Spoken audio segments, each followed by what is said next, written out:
bir danışmandын жакшы bir айткан сөзү бар.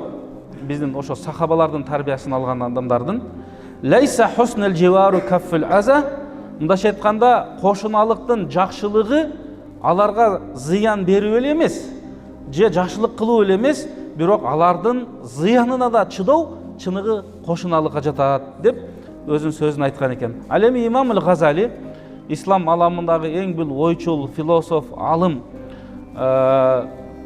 авлия даражасына жеткен алымдардан өзүнүн Ихя улум деген китебинде айтат экен. Билгиле дейт.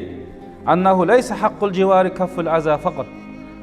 Жакшы кошуналык ага зыян бербесем болду деп эле токтоп калбагыла дейт. Балки алардын зыянына чыдоо дагы чыныгы кошуналыкка кирет. Мына ошондуктан биз дайыма жакшы сөздөрдү айтып, жакшылыкка чакырып, жамандыктан кайтарып, жакшы мамиледе болушубуз керек деп өзүнүн ушул китебинде айтып өтөт. Күндөрдүн бир күнүндө пайгамбарыбыздын сахабасы Ибн Масудга келип бир киши айтат. Бул эми пайгамбарыбыздын эң бир илимдүү сахабаларынан. Биз Абу Ханифа мазхабындабыз. Биздин мазхаб ушул Абдуллах ибн Масудга барып, андан кийин пайгамбарыбыз саллаллаху алейхи ва салламга биздин багы санжырабыз мына ошондой барат. Ушунан сураптыр. Инна ли жарун. Менин бир кошунам бар дейт экен. Юзини ва яштумини. Мага зыян берет. Анысы аз келгенсе тилдейт. Ва юдаййику алайя. Менин жашоомду аябай бир кыйынчылыкка учуратып атат дейт. Бардык жактан ушундай кыса берет дейт. Эми мен эмне кылышым керек деп сураганда Ибн Масуд айтып атат. Файн асаллаха фик.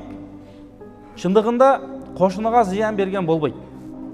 Ким мына ушундай кылып кошунага зыян берсе, анын үстүнө тилдесе, жашоонун кыйынчылыкка душар кылып аткан болсо, бул күнөө иш болот. Демек Алла Таалага күнөө иш кылып атыптыр дейт.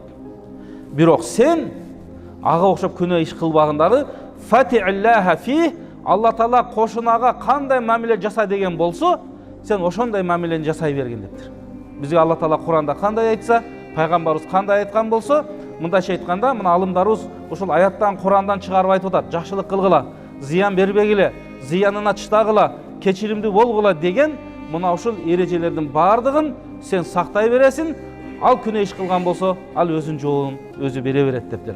Мына ошондуктан бул дагы ошол пайгамбарыбыздын тарбиясын көргөн Абдуллах ибн Масуддун жакшы бир насааты.